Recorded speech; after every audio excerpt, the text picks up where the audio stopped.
Assalamualaikum warahmatullahi wabarakatuh. Perkenalkan, nama saya Fadia Nurhaliza, NIM 2015302044 dari Prodi D4 Kebidanan dengan Ibu Febriniwati Rifdi, SST M.Biomed. Di sini saya akan menjelaskan tentang aspek biokimia pada proses menyusui dan nifas.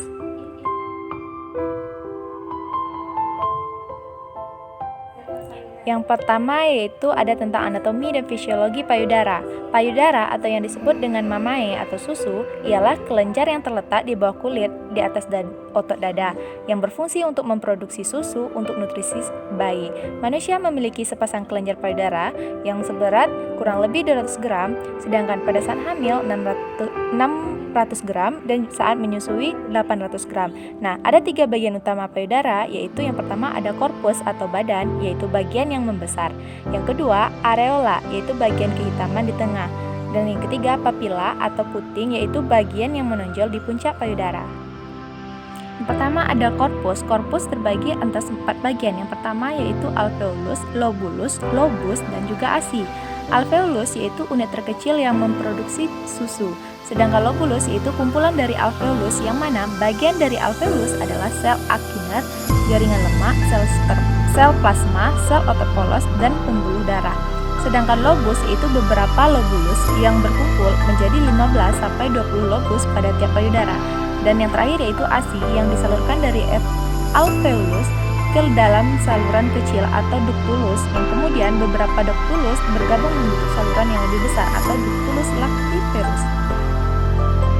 Nah, yang kedua ada aerola yang terdiri dari sinus lactiferus, yaitu saluran di bawah aerola yang besar melebar akhirnya memusat ke dalam puting dan bermuara keluar, di mana di dalam dinding alveolus maupun saluran-saluran terdapat otot polos yang bila berkontraksi dapat memompa ASI keluar. Nah, dapat dilihat dari slide berikut ada gambar papila atau puting yang mana bentuk puting ada 4, yaitu bentuk puting normal, pendek dan datar, panjang dan terbenam. Nah, selanjutnya ada beberapa hormon-hormon yang membentuk pembentukan ASI, diantaranya adalah yang pertama ada hormon progesteron, yaitu hormon yang mempengaruhi pertumbuhan dan ukuran alveoli, yang mana tingkat progesteron akan menurun sesaat setelah melahirkan, di mana hal ini dapat mempengaruhi produksi ASI berlebih. Dan kedua ada hormon estrogen. Hormon ini menstimulasi saluran ASI untuk membesar, dan hormon estrogen akan menurun saat melahirkan dan akan tetap rendah selama beberapa bulan selama masih menyusui. Yang ketiga ada hormon prolaktin.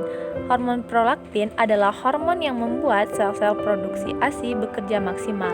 Selama hamil, hormon ini tidak akan dihasilkan tubuh karena ditahan oleh hormon progesteron. Cara kerjanya yaitu hormon ini diproduksi oleh kelenjar pituitari. Saat bayi menyusui, rangsangan sensorik dari puting payudara akan dikirim ke otak, lalu direspon dengan menggunakan hormon prolaktin yang akan kembali menuju payudara melalui aliran darah, serta merangsang sel-sel lain untuk memproduksi ASI. Dan yang keempat ada hormon oksitosin. ASI yang sudah diproduksi membutuhkan hormon oksitosin untuk mengalirkannya. Oksitosin dipengaruhi oleh kondisi psikologi ibu. Jika ibu merasa tenang, nyaman, dan bahagia, maka hormon akan berlimpah dan ASI akan mengalir lancar. Yang cara kerjanya yaitu rangsangan dari isapan bayi saat menyusui akan diteruskan menuju hipotalamus yang memproduksi hormon oksitosin. Dan selanjutnya, oksitosin akan membantu otot-otot halus di sekeliling alveoli untuk berkontraksi dan mengeluarkan ASI. Oksitosin bisa dihasilkan dengan cara membuat bayi mendengar suaranya, menggendong, menyentuh, dan membangkitkan rasa percaya diri. Nah, yang kelima ada human placental lactogen atau yang disebut dengan HPL, yang mana sejak bulan kedua kehamilan, plasenta mengeluarkan banyak sekali HPL yang berperan dalam pertumbuhan payudara, puting, dan areola sebelum melahirkan. Pada bulan kelima dan keenam kehamilan, payudara siap memproduksi ASI. Nah, selanjutnya, menurut stadium pembentukan laktasi, ASI terbagi menjadi 3 stadium. Yang pertama ada kolostrum, yaitu cairan kental atau dapat pula encer yang berwarna kekuningan yang diberikan pertama pada bayi yang dapat membunuh kuman dan bakteri penyakit. Kolostrum lebih banyak mengandung protein, sedangkan kadar karbohidrat dan lemak lebih rendah. Fungsi kolostrum itu adalah memberikan gizi dan proteksi. Dan yang kedua ada air susu masa peralihan yang merupakan ASI yang keluar setelah keluarnya kolostrum sampai sebelum menjadi ASI yang matang. Di mana ciri-cirinya? Yang pertama ada peralihan ASI dari kolostrum menjadi ASI yang matang. Yang kedua disekresi pada hari ke-4 sampai 10 dari masa laktasi. Yang ketiga kadar protein rendah tapi kadar karbohidrat dan lemak semakin tinggi. Dan yang keempat, produksi ASI semakin banyak. Dan yang ketiga ada air susu matang atau matur, yang merupakan cairan susu yang keluar dari payudara ibu setelah masa ASI peralihan. Nah, ciri-ciri dari ASI matur yaitu yang pertama ada ASI disekresikan pada hari ke-10 dan seterusnya. Dan yang kedua, tidak menggumpal jika dipanaskan. Yang ketiga, sifat biokimia yang khas, kapasitas buffer yang rendah dan adanya faktor bifidus. Dan yang keempat, cairan yang berwarna putih kekuningan diakibatkan oleh garam kakasianat, riboflavin dan karotes yang terdapat di dalamnya. Dan yang kelima, mengandung faktor antimikrobal. Jenis-jenis ASI terdiri dari 2 jenis. Yang pertama ada foremel, yang merupakan ASI yang encer yang dapat diproduksi pada awal proses menyusui dengan kadar air tinggi dan mengandung protein, laktosa, serta nutrisi lainnya. Akan tetapi kadar lemak pada foremik rendah. Nah, ASI jenis ini disimpan pada saluran penyimpanan dan keluar pada awal menyusui, lebih encer dibandingkan heat milk, dan merupakan ASI yang keluar pertama dan dapat mengatasi haus pada bayi. Yang kedua ada heat milk, yang merupakan ASI yang mengandung tinggi lemak dan memberikan zat tenaga atau energi dan diproduksi pada akhir proses menyusui, yang keluar setelah foremil, sehingga dikatakan sebagai asupan utama setelah asupan pembukaan. ASI heat milk sangat banyak, kental, dan penuh lemak bervitamin, yang mengandung lemak 4-5 kali lebih banyak dibandingkan foremil. Jumlah produksi ASI terbagi atas 4. Yang pertama, ASI yang diproduksi setelah melahirkan pada hari pertama adalah kolostrum dengan volume 10-100 cc. Pada hari kedua sampai keempat, ASI akan meningkat dengan volume sekitar 150-300 ml per 24 jam. Dan yang ketiga, pada hari ke-10 akan seterusnya sampai bayi berusia 3 bulan atau yang disebut dengan ASI matur, maka jumlah ASI sekitar 300-800 ml per hari. Dan yang keempat, ASI akan terus meningkat pada hari atau minggu seterusnya. Manfaat ASI. Manfaat ASI bagi bayi, yang pertama mengandung antibodi, yang kedua memberikan rasa aman dan nyaman pada bayi karena adanya ikatan batin antara ibu dan bayi, yang ketiga mengandung komposisi yang sesuai dengan kebutuhan nutrisi bayi, dan yang keempat terhindar dari alergi, yang kelima meningkatkan kecerdasan, dan yang keenam membantu perkembangan rahang dan merangsang pertumbuhan gigi karena gerakan menghisap mulut bayi pada payudara, dan yang ketujuh dapat mengurangi kejadian molukluasi akibat menggunakan berat yang lama. Dan sedangkan manfaat ASI bagi ibu, yang pertama mencegah peredaran setelah melahirkan, kedua mempercepat involusi uterus, yang ketiga mengurangi resiko anemia, yang keempat mencegah terjadinya kanker payudara dan kanker ovarium, dan yang kelima dapat menimbulkan ikatan batin antara ibu dan bayi, yang keenam memberikan ASI dapat mempengaruhi berat badan, dan yang ketujuh sebagai alat kontrasepsi sementara. Masa nifas atau postpartum atau puerperium. Yang pertama ada masa postpartum, yaitu masa nifas yang dimulai sejak bayi lahir dan plasenta bayi dilahirkan hingga keadaan kandungan kembali seperti saat sebelum hamil. Masa ini umumnya terjadi sekitar 6 minggu. Periode masa nifas yang terbagi dalam 3 periode. Periode pertama, puerperium dini, yang mana masa pemulihan di mana ibu diperbolehkan berdiri dan berjalan. Dan periode kedua, puerperium intermediate, yaitu masa pemulihan menyeluruh dari alat-alat genital. Dan periode yang ketiga, remote puerperium, yaitu waktu yang diperolehkan untuk memulihkan dan sehat sempurna, terutama pada saat kehamilan dan persalinan terdapat komplikasi. Perubahan fisiologi sistem tubuh pada manusia pada masa nifas ada 8. Yang pertama, sistem reproduksi, sistem perkemihan, sistem pencernaan, sistem muskoskeletal, sistem endokrin, sistem hermatologi, sistem kardiovaskular, dan terakhir perubahan tanda-tanda vital. Yang pertama ada sistem reproduksi, yang terdiri dari involusi uteri, yang mana proses berkurangnya ukuran uterus setelah lahirnya plasenta karena adanya kontraksi dan mengecilnya sel-sel myometrium oleh proses autolisis yang dipecah dalam bentuk sederhana kemudian diabsorpsi. Dan selanjutnya ada kontraksi uterus, yang mana kontraksi uterus yang baik apabila uterus menjadi bundar atau bulat dan keras. Sebaliknya, jika uterus berbentuk lembek, maka uterus tersebut kurang baik. Afterpants merupakan kontraksi uterus intermittent setelah melahirkan dengan berbagai intensitas. Dan selanjutnya ada lochia, yaitu cairan sekret yang keluar dari vakum uteri dan vagina selama masa nifas. Lochia yang berbau amis meskipun tidak terlalu menyengat dan volumenya berbeda pada setiap wanita. Lochia berlangsung kurang lebih selama 2 minggu setelah persalinan. Selanjutnya ada serviks dan segmen bawah uterus, yaitu setelah melahirkan serviks menjadi lembek, kendor, terkulai, dan berbentuk seperti corong yang disebabkan korpus uteri berkontraksi sedangkan serviks tidak berkontraksi.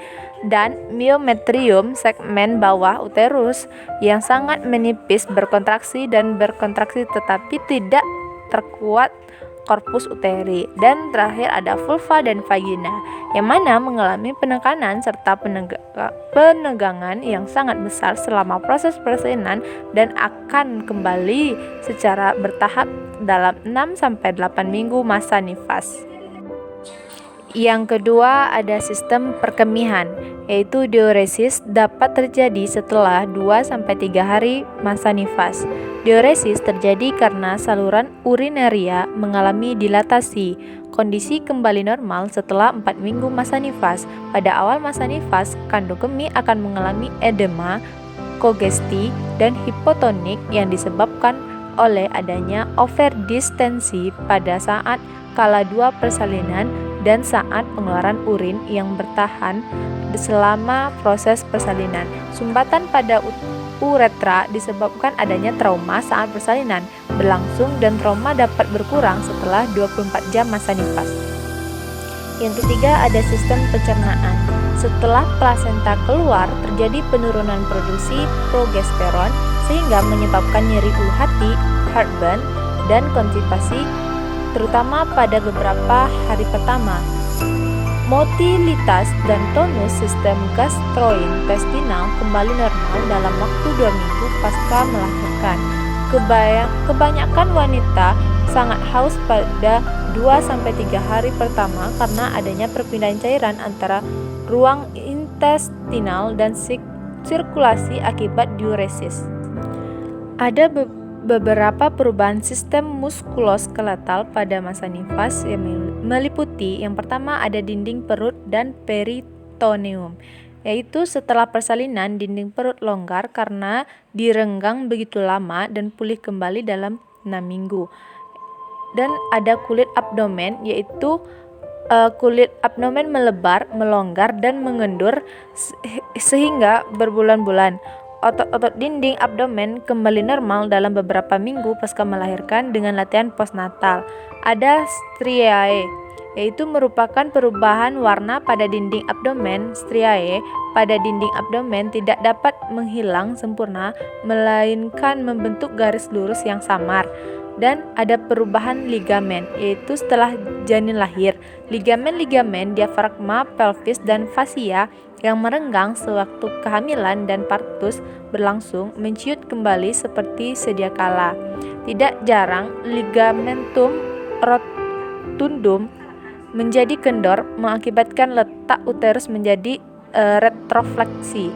Dan ada simpisis pubis, yaitu gejala pemisahan sipisis pubis antara lain yang pertama ada nyeri tekan pada pubis, yang kedua meningkatkan nyeri saat bergerak di tempat tidur, yang ketiga meningkatkan nyeri saat berjalan, dan yang keempat gejala ini menghilang setelah beberapa minggu. Yang kelima ada sistem endokrin. Sistem endokrin terdiri dari sekelompok organ atau yang disebut juga dengan sebagai kelenjar sekresi internal yang berfungsi utamanya adalah menghasilkan dan melepaskan hormon-hormon secara langsung ke dalam aliran darah. Hormon ini berperan sebagai pembawa pesan untuk mengkoordinasikan kegiatan berbagai organ tubuh.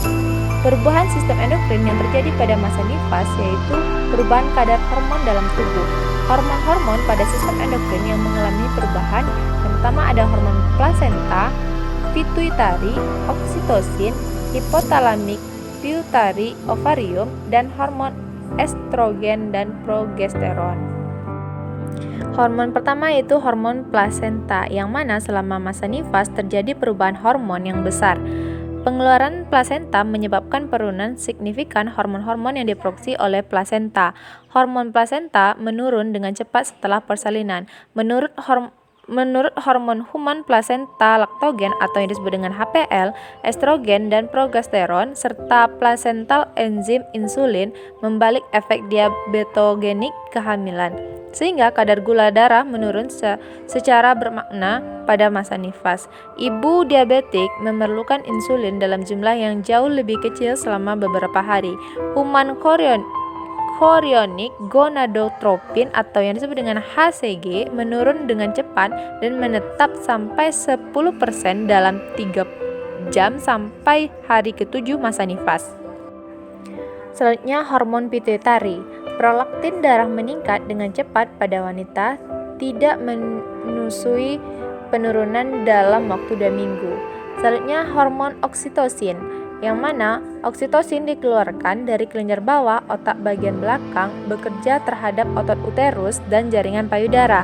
Selama tahap ketiga persalinan, oksitosin menyebabkan pemisah plasenta, kemudian seterusnya bertindak atas otot yang berkontraksi, mengurangi tempat plasenta dan mencegah pendarahan. Pada wanita menyusui, isapan bayi merangsang keluarnya oksitosin lagi, dan ini membantu uterus kembali terbentuk normal dan mengeluarkan air susu. Selanjutnya ada hipotalamik pituitary ovarium. Untuk wanita yang menyusui dan tidak menyusui akan mempengaruhi lamanya ia mendapatkan menstruasi. Seringkali menstruasi pertama itu bersifat anovulasi yang dikarenakan rendahnya kadar estrogen dan progesteron. Dan ada hormon estrogen dan progesteron. Volume darah normal selama kehamilan akan meningkat. Hormon estrogen yang tinggi memperbesar hormon antidiuretik yang dapat meningkatkan volume darah. Hormon progesteron mempengaruhi otot halus yang mengurangi perangsangan dan meningkatkan pembuluh darah. Hal ini mempengaruhi saluran kemih, ginjal, usus, dinding vena, dasar panggul, perineum, dan vulva, serta vagina. Yang keenam ada sistem hematologi. Sistem hematologi merupakan sistem yang teras darah dan tempat darah diproduksi atau yang disebut dengan sumsum tulang belakang. Darah adalah organ khusus yang berbeda dengan organ lain karena berbentuk cairan. Darah merupakan medium transport tubuh yang mana volume darah manusia sekitar 7-10% dari berat badan normal dan berjumlah sekitar 5 liter. Kadar volume darah pada setiap orang berbeda tergantung pada usia, pekerjaan, serta keadaan jantung atau pembuluh darah. Pada akhir kehamilan, kadar fibrinogen dan plasma serta faktor-faktor pembekuan darah meningkat. Pada hari pertama masa nifas, kadar fibrinogen dan plasma akan sedikit menurun, tetapi darah lebih mengental dengan peningkatan viskositas yang juga terjadi peningkatan faktor pembekuan darah serta terjadi leukositosis di mana jumlah sel darah putih dapat mencapai 15.000 selama persalinan yang akan tetap tinggi dalam beberapa hari pertama dari masa nifas. Jumlah sel darah putih tersebut masih bisa naik lagi sampai 25.000 sampai 30.000 terutama pada ibu dengan riwayat persalinan lama. Selanjutnya ada kadar hemoglobin, hematokrit, dan eritrosit yang akan sangat bervariasi pada awal-awal masa postpartum sebagai akibat dari volume plasenta dan tingkat volume darah yang berubah-ubah. Semua tingkat ini akan dipengaruhi oleh status gizi dan hidrasi ibu. Kira-kira selama persalinan normal dan masa nifas terjadi kehilangan darah sekitar 250 sampai 500 ml. Penurunan volume dan peningkatan sel darah merah pada kehamilan diasosiasikan dengan peningkatan hematokrit dan hemoglobin pada hari ketiga sampai 7 masa nifas dan akan kembali normal dalam 4 sampai 5 minggu masa nifas. Nah, yang ketujuh ada sistem kardiovaskuler. Terjadi kehilangan darah sebanyak 200 sampai 500 ml selama proses persalinan normal, sedangkan pada persalinan operasi sesarea bisa mencapai 700 sampai 1000 cc dan histerektomi bisa 1000 sampai 1500 cc. Kehilangan darah ini menyebabkan perubahan pada kerja jantung. Peningkatan kerja jantung hingga 80% juga disebabkan oleh autotransfusi dari uteroplasenter. Nah, resistensi pembuluh darah perifer meningkat karena hilangnya proses uteroplasenter dan kembali normal setelah 3 minggu. Pada 2-4 jam pertama hingga beberapa hari postpartum akan terjadi diuresi secara cepat karena pengaruh rendahnya estrogen atau estrogen yang bersifat resistensi cairan yang menyebabkan volume plasma mengalami penurunan. Keadaan ini akan kembali normal pada minggu kedua postpartum. Nah, yang terakhir ada perubahan tanda-tanda vital. Terjadi perubahan tanda-tanda vital ibu nifas, yaitu yang pertama ada suhu normal. 36 sampai 37 derajat Celcius dapat juga meningkat hingga 37,5 derajat Celcius karena kelelahan dan pengeluaran cairan yang cukup banyak. Peningkatan suhu tubuh hingga 38 derajat Celcius harus merupakan tanda adanya komplikasi pada masa nifas seperti infeksi atau sepsis puerperalis. Yang kedua ada nadi normal yaitu 65 sampai 80 dpm yang meningkatkan nadi menandakan adanya infeksi. Dan yang ketiga ada pernafasan normal yaitu berkisar 12 sampai 16 kali per menit. Jika suhu tubuh dan nadi meningkat maka akan meningkatkan pula frekuensi pernafasan ibu. Jika respirasi meningkat hingga 30 kali per menit merupakan tanda-tanda shock. Nah, dan yang keempat ada tekanan darah. Sudah harus kembali normal dalam 24 jam pertama masa nifas yaitu kurang dari 140/90 mm air raksa. Jika terus meningkat merupakan tanda adanya preeklamsia, yaitu monitor tekanan darah secara teratur perlu dilakukan jika tekanan darah masih terus tinggi.